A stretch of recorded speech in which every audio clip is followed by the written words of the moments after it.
All right, New York.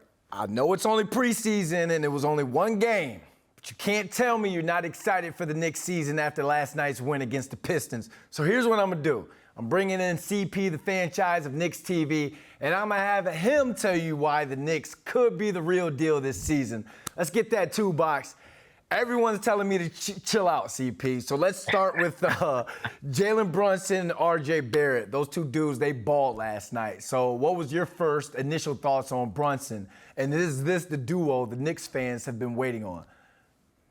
Yeah, well, I think the enthusiasm comes from Knicks fans just wanting to see basketball, right? They were tired of the trade rumors and who's coming, who's going. They just wanted to see some semblance of organized basketball, and we got that tonight with the newest acquisition in Jalen Brunson, and he was outstanding. He was every bit as advertised. Head coach Tom Thibodeau was raving about him. He started the game off getting a tough bucket over 3 defenders inside the paint, and that's what Brunson is going to do. Highly efficient inside the paint. He was able to score at all 3 levels. He got the offense organized and was managing the pace, managing the game.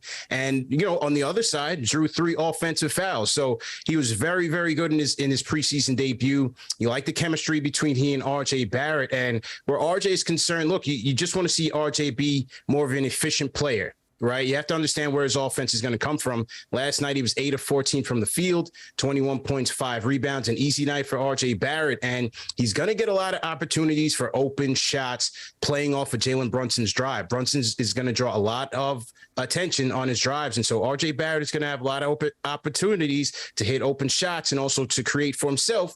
The efficiency is all that matters for RJ right now. And last night, he certainly looked pretty good. Yeah, they sure did, but let's flip it to the defensive side. I watched your video after the game. You mentioned in your takeaways the Knicks' defense. What'd you see from them?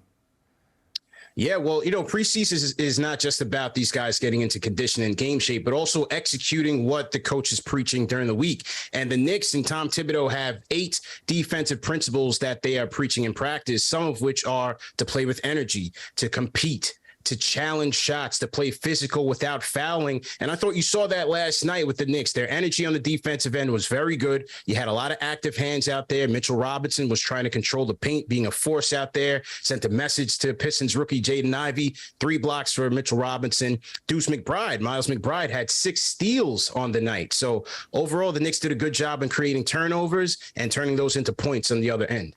Yeah, last year there were 6 in the NBA in points allowed. They can strengthen that, create more possessions and opportunities for Brunson and guys like RJ Barrett. Then that's going to help them in the long run. So let's get to your final thoughts. Again, everyone's telling me, chill out, B. London, chill out. It's only one game.